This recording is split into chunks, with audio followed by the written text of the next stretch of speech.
motivation is fleeting. It's like it comes that quick and it goes that quick, versus the discipline and the work ethic.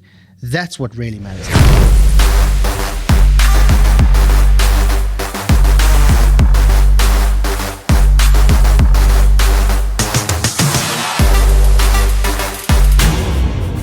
So here's something that you might get, because I get it here and there, is the excuses that, hey, I own a couple of businesses, I got 4 kids, I got to go to my kid's t-ball game, I don't have time to work out, I don't have time to eat right.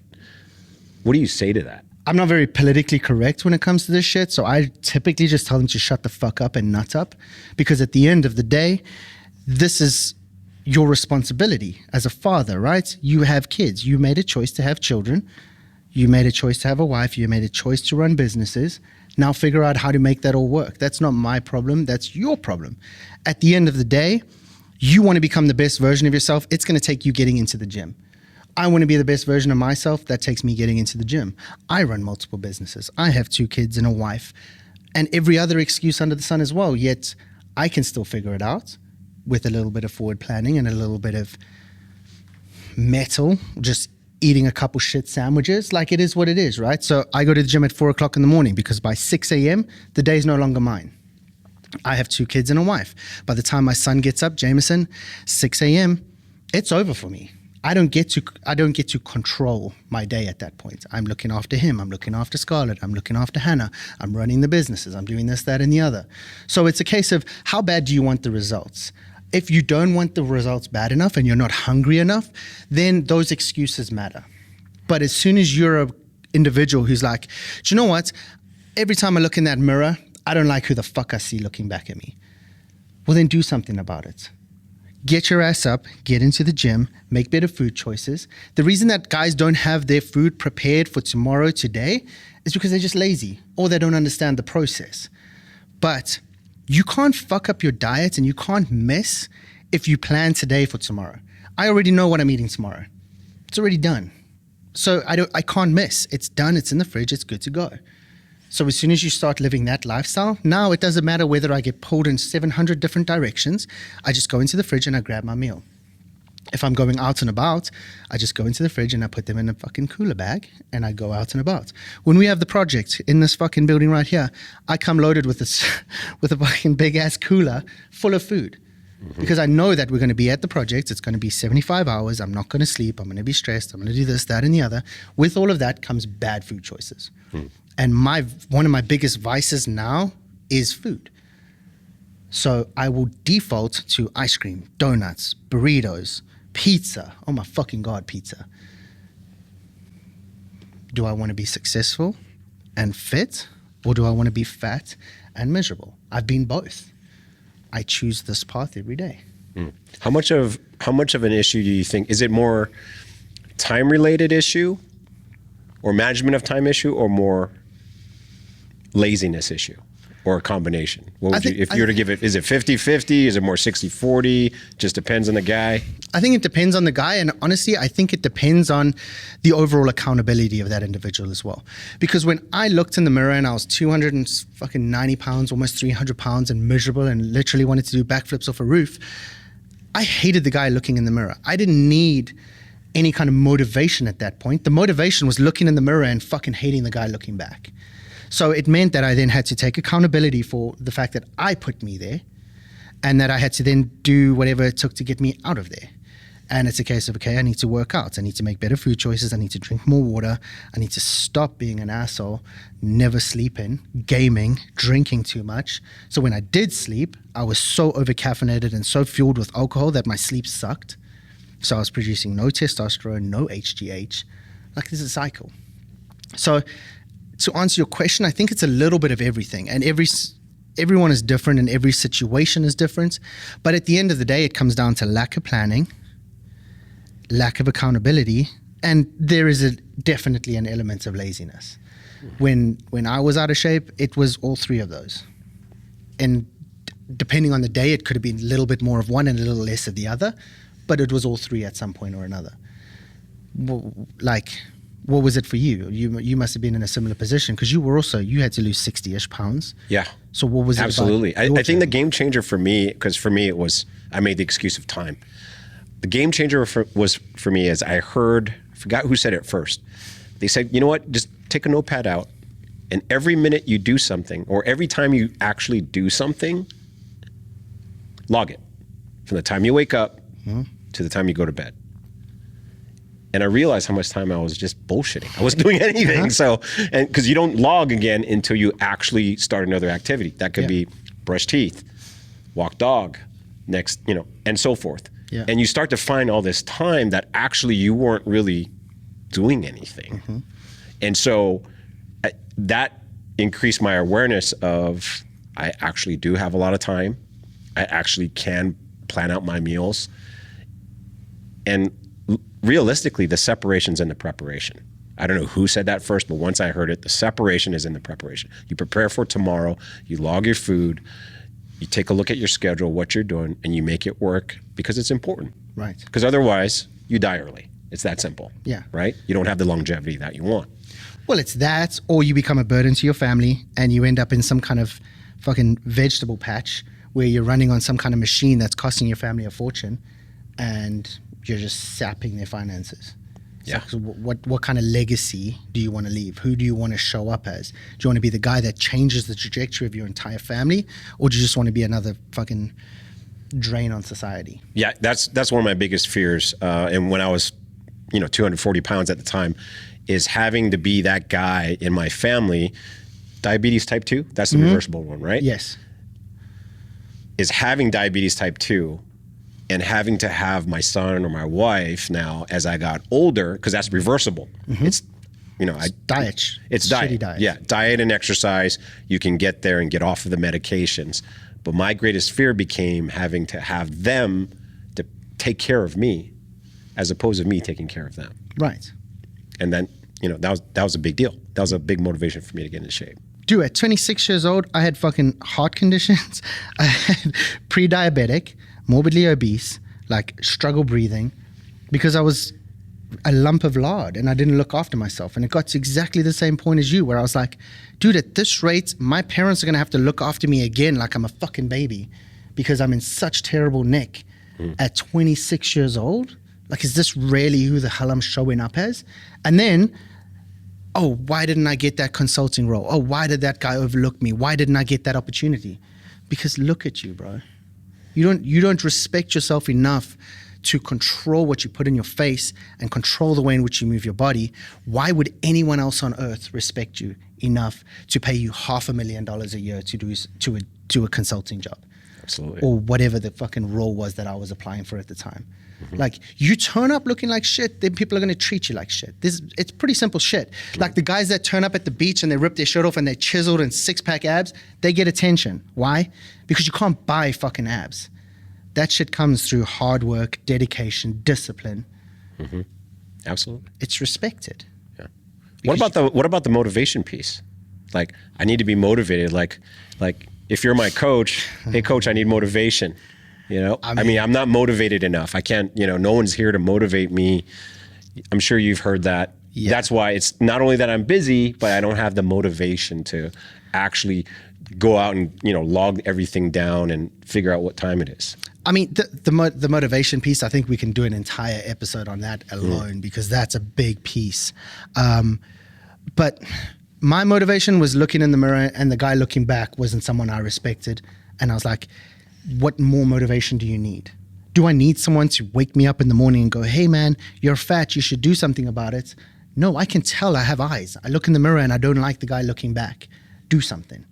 Like, make better choices. It's not rocket science shit. So motivation is fleeting. It's like, it comes that quick and it goes that quick. Versus the discipline and the work ethic, that's what really matters. I don't wake up in the morning motivated to go to the gym. Maybe once a week, I'm fucking fired up where I'm like, you know what? I'm going to absolutely murder this gym session. I'm motivated to fuck, and I'm going to lift the world and clang and bang like a son of a bitch. 1 day a week. The remaining 6 days a week are a fucking struggle. But it's the discipline. It's the act of getting up and doing the work anyway, because one, it's in my fucking DNA and it's what I've attached my identity to.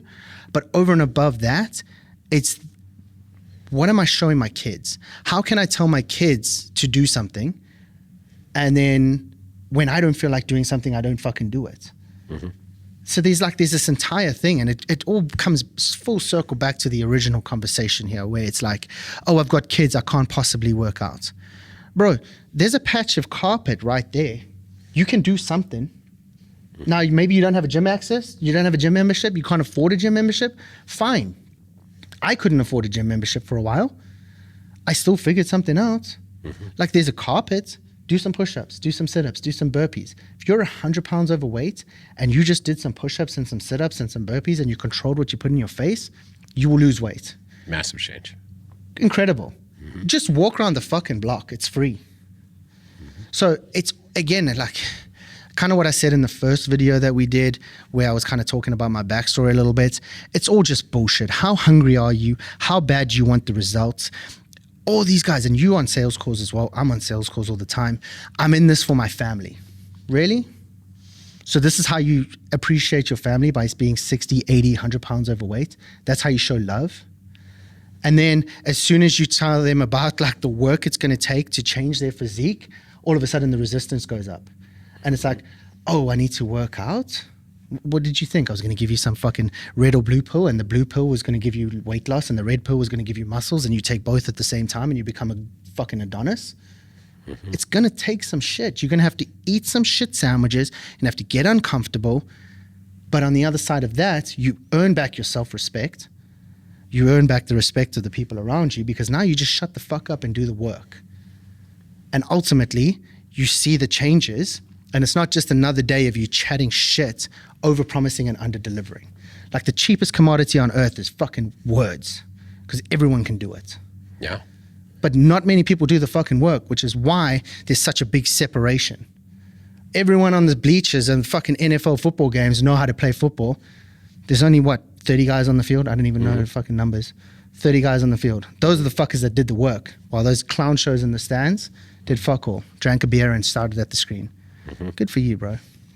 Yeah, and I totally agree with what you're saying as, being busy and all this type of stuff. I think for me what changed was I realized that a cornerstone of my life had to be fitness, even though I was busy. Because that's what makes everything else operate better. Your business will be better. And granted, there's guys who are very successful, mm-hmm. very, very successful, and they're out of shape. Mm-hmm. My personal belief, they're leaving something on the table. Because they could take that, all that success that they have in business, put that into their fitness, and then now you can have both. Mm-hmm. Longevity, you can have greater impact because you get to live longer.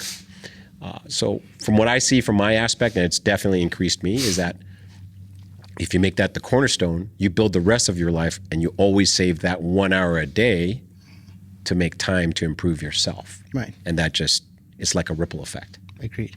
And the question I pose to most people is, are you busy or are you productive?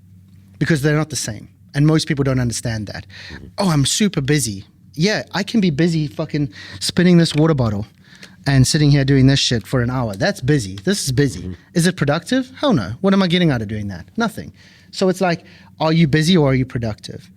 If the guys that are telling you that they're too busy because they're running multiple businesses are too busy to get into the gym, well, maybe pay someone to take some of the shit off your plate that's not your 5%, which, circling back to what you were talking about earlier about Bedros and his coaching through Battle Ready. Mm-hmm. Like, if it's not in your 5%, don't fucking do it. Win some of your time back, go to the gym, become more productive in the shit that you're good at, and delegate the stuff that doesn't matter, because that's busy work. It doesn't move the needle.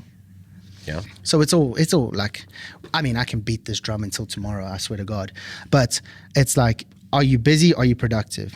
Do you want it or do you not? Are you hungry or are you starving? Because there's a difference between being hungry and being starving as well. Like if I'm fucking starving, I'll find a way to feed me. If I'm hungry now. I can wait till dinner if I have to.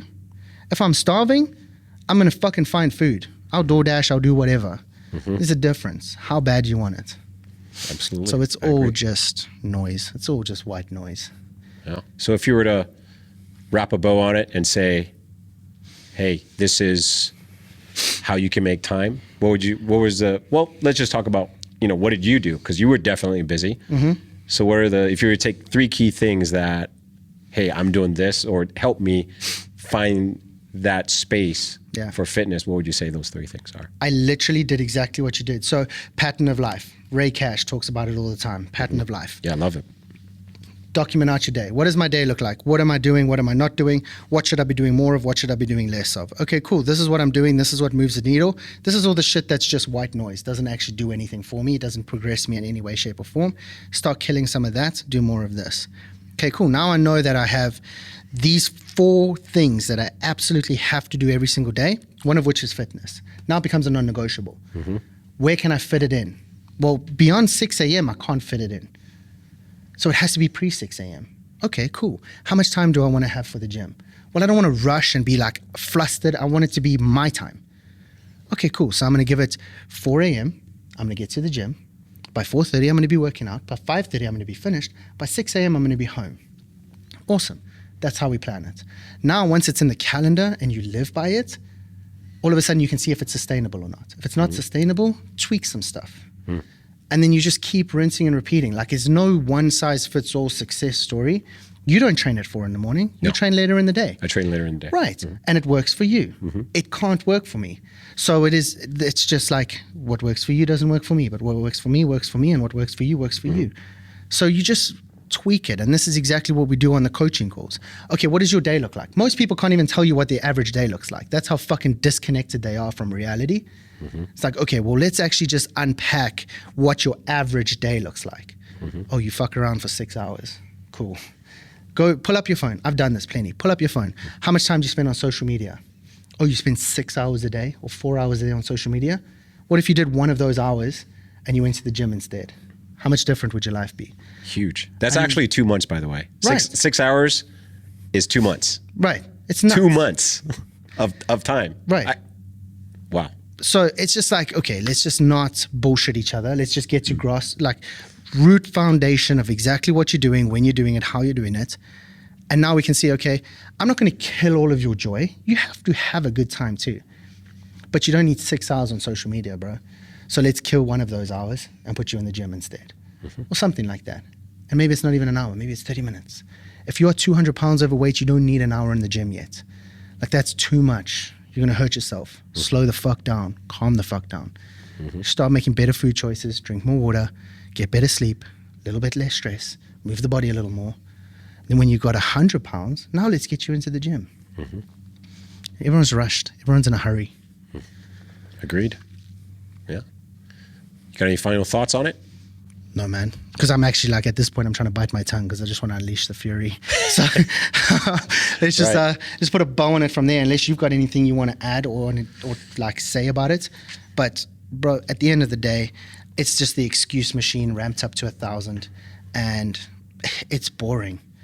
Like, to me, it's all just bullshit, boring trash. You're not hungry. You don't want it bad enough. If they want it, they'll find a way. Right. Like you said in an episode previously, if you told someone you have $15 million to figure it out, they'll figure it out that quick. So the only reason that they're not is because they don't want it. They like the idea of it. Oh, everyone likes the idea of abs. It fucking sounds awesome. But until you see the work, maybe that might adjust.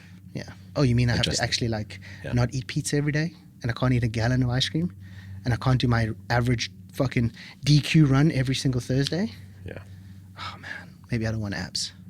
I prefer McDonald's. McDonald's or In-N-Out. Right. Yeah. I prefer comfort food. Yeah. I prefer that my wife doesn't want to jump my bones at night. Ooh, yeah, that time will come too. Fact. Yeah, that time will come. If you're not taking care of yourself, we're human. Right. There's got to be a layer of attractiveness. Yeah. You got to look the part. If you don't look the part, it's showing up in other areas of your life as well. It will. Thank you for tuning in today, guys. I hope you guys enjoyed the episode. We'll see you again next week.